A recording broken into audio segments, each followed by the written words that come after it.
Saudi Arabia में महिलाओं के लिए ऐसे रूल देखकर आप चौंक जाएंगे। और भारत में जन्मे कुछ ऐसे मुस्लिम जिन्होंने भारत का नाम पूरी दुनिया में रोशन किया और रानी सोने की चेयर पर बैठकर दे रही थी गरीबों पर भाषण। क्या ये भी कोई बात हुई? और ट्रेन के पीछे ये जो हिस्सा होता है उसका काम क्या होता है, जानने के लिए बने रहिए वीडियो के एंड तक। नंबर 1, सऊदी अरब एक ऐसा देश है जहाँ पर एक भी चोर नहीं है। यहाँ का कानून इतना सख्त है कि हर कोई चोरी करने से पहले डरता है। यहाँ पर गंदी फिल्में देखना पूरी तरीके से बैन है। यहाँ आप सैंडविच में सॉस का इस्तेमाल नहीं कर सकते। यहाँ पिग का मांस भी नहीं खाया जाता है और थिएटर में फिल्में देखना भी पूरी तरीके से बंद था। लेकिन हाल ही में इस वैन को हटाया गया है। इससे पहले थिएटर में फिल्में देखने के लिए दूसरे देश जाना पड़ता था। इसी के साथ यहाँ पर महिलाओं के लिए भी काफी सख्त कानून है। जैसे कोई महिला पहले गाड़ी भी नहीं चला सकती थी, लेकिन फिर इस कानून को भी हटाया गया। नंबर 2, दोस्तों हिंदू या मुस्लिम होने से पहले हम सब एक भारतीय है और आज भारत जितना आगे बढ़ा है उसके पीछे बस एक नहीं बल्कि कई धर्मों के लोगों का हाथ है। और ऐसे कई मुस्लिम लोग हैं जिन्होंने अपना नाम बस इंडिया नहीं बल्कि पूरी दुनिया में रोशन किया, जैसे कि एपीजे अब्दुल कलाम। इनके बारे में कहा जाता है ये ऐसे व्यक्ति हैं जिनसे पूरे भारत में कोई भी नफरत नहीं करता। अगर ये ना होते तो आज इसरो इतना ज्यादा बड़ा ना होता, या शायद तक हर एक चीज के लिए नासा पर डिपेंडेंट रहते। फिर वीआईआर अब्दुल हमद को कैसे भूल सकते हैं? इन्होंने हमारे देश के लिए अपनी जान देने से पहले एक बार नहीं सोचा, इसीलिए इन्हें परमवीर चक्र दिया गया। सानिया मिर्जा, स्पोर्ट्स की दुनिया में इनका कितना बड़ा नाम है ये हमें आपको बताने की जरूरत नहीं। उन्होंने भारत की हर एक लड़की को मोटिवेट किया। अजीम प्रेम जी, जिनके बारे में जितना कहा जाए उतना कम है। इन्होंने अपने बिजनेस को बढ़ाने के साथ साथ पहले भारत को बढ़ाने का सोचा। नंबर 3, दोस्तों इस फोटो को देखिए। ये कुछ वक्त पहले का फोटो है जिसमें क्वीन एलिजाबेथ जो है वो सोने की चेयर पर बैठकर गरीबी का भाषण दे रही थी। यानी कि वो बता रही थी कि गरीबों का जीवन कितना ज्यादा मुश्किल होता है और उनके पास पैसे नहीं होते और ऐसे में हमें उनकी मदद करनी चाहिए। और ये बोलते वक्त वो सोने से बने और हीरो से सजे हुए चेयर पर बैठी हुई थी। इसी के साथ उनके हस्बैंड थे, वो भी वैसे ही चेयर पर बैठे हुए थे। अगर वो बस इस चेयर को ही बेच दे तो भी कई गरीबों का भला हो जाएगा और कई लाखों लोगों की मदद हो जाएगी। इसी के साथ क्वीन ने जो कपड़े पहने हुए हैं वो ताज में हीरे सजाए हुए हैं। उन सब की कीमत की बात की जाए तो कीमत लाखों नहीं करोड़ों और अरबों में पहुंच जाएगी। और इसीलिए ही कई लोग कह रहे हैं कि क्वीन कितनी आयरॉनिक है कि सोने के सिंहासन पर बैठकर गरीबों पर भाषण दे रही है। आखिर इन्हें क्या पता गरीबी क्या है। नंबर 4, आपने कई बार सोचा होगा कि ट्रेन के डब्बों के एंड में और स्टार्टिंग में ये जो पार्ट होता है ये मैग्नेट होता है जो कि ट्रेन को जोड़े रखता है, लेकिन असलियत में ऐसा नहीं है। ट्रेन को जो चीज जोड़े रखती है वो इसके नीचे होती है और वो हिंज की तरह होती है जिसे दूसरे साइड वाली हिंज से जॉइंट किया जाता है और आमतौर पर एक स्क्रू का इस्तेमाल किया जाता है। और ये जो होता है जो मैग्नेट की तरह लगता है वो एक्चुअली में सस्पेंशन होता है। जब ट्रेन को ब्रेक लगाया जाता है तो यहाँ पर काफी दबाव पड़ता है और अगर ये नहीं लगाया जाएगा तो डब्बे आपस में टकरा जाएंगे, लेकिन ये सस्पेंशन ब्रेक से लगने वाले फोर्स को कम करता है। नंबर 5, सेफ्टी पिन का इस्तेमाल तो हर कोई करता है, लेकिन क्या आपको पता है इसका इन्वेंशन कैसे हुआ? इसका इन्वेंशन वॉल्टर नाम के एक अमेरिकन मैकेनिक ने किया था। दरअसल इसने अपने दोस्त से $15 उधार ले लिए थे,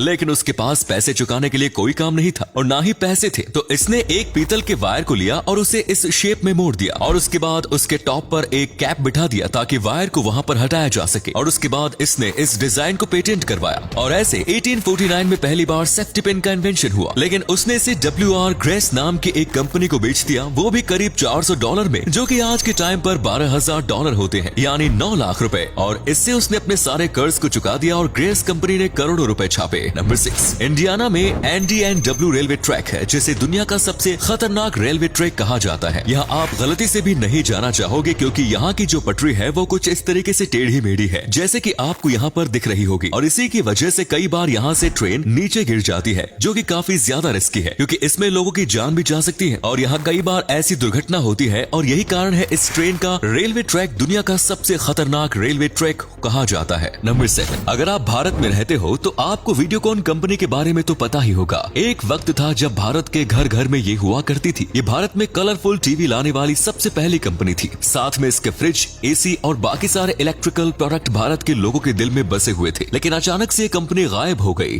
कहाँ? दरअसल कंपनी को जब इतनी ज्यादा सक्सेस मिली तो उन्होंने कई अलग अलग फील्ड में भी हाथ आजमाए जो कि उनकी रीच से बहुत बाहर थे। जैसे कि एक electric company oil manufacturing company की तरफ बढ़ रही थी और साथ में वो टेलीकॉम और रिटेल बिजनेस में भी इन्वेस्ट कर रही थी, जिसके लिए उन्होंने बहुत ही ज्यादा लोन ले लिया। पर फिर इन्हें बहुत ही ज्यादा नुकसान हुआ और ये लोन नहीं भर पाए। देखते ही देखते इस कंपनी को अपने कई सारे सेगमेंट्स बेचने पड़े और फिर ये कंपनी बैंकक्रप्ट हो गई। इंडिया की हिस्ट्री में पहली बार इतनी बड़ी कंपनी बैंकक्रप्ट हुई थी। नंबर 8, आप क्या प्रार्थना बोल रहे हो? इससे ज्यादा महत्वपूर्ण है कि आप कितनी लगन और श्रद्धा से प्रार्थना बोल रहे हो। जैसे कि एक पादरी था जो कि चर्च का हेड था और उसने देखा देखा धीरे धीरे लोग उसके चर्च में नहीं बल्कि 3 साधु के पास जा रहे थे। पादरी ने सोचा कि वो उन 3 की परीक्षा लेगा। उसने देखा वो पेड़ के नीचे बैठे हुए थे। पादरी ने पूछा तुम कौन हो? तो उन तीनों ने कहा हम तो कोई नहीं है, हम बस पेड़ के नीचे बैठे ध्यान लगा रहे हैं। तब पादरी ने कहा तो तुम संत भी नहीं हो? तो उन तीनों ने कहा नहीं, ये तो लोग हमें संत कहते हैं और हमारे पास आकर हमें परेशान कर रहे हैं, हम तो बस प्रार्थना करते हैं। तब पादरी ने उनसे उनकी प्रार्थना पूछी तो उन्होंने कहा कि हमें पूरी प्रार्थना याद नहीं है क्योंकि हम पढ़े लिखे नहीं हैं, इसीलिए हमारी प्रार्थना हमने खुद बनाई है। और उनकी प्रार्थना सुनने के बाद पादरी गुस्सा हुए और अपने प्रार्थना उन्हें सिखाई। उन्होंने बार बार पादरी से प्रार्थना पूछी। उसके बाद पादरी ने कहा कल से तुम चर्च आना, तुम्हें भी प्रार्थना याद हो जाएगी। जैसे ही पादरी नाव पर बैठकर फिर जाने लगा और नाव जैसे ही नदी के बीच पहुंची तो इतने में ये 3 पानी में भागते हुए उनके पास पहुंचे। वो पानी में ऐसे भाग रहे थे जैसे जमीन पर हो और उन्होंने कहा कि आप एक बार फिर बता सकते हैं? हमें याद नहीं हुई। और पादरी समझ गया कि उसकी प्रार्थना गलत थी और उनकी सही।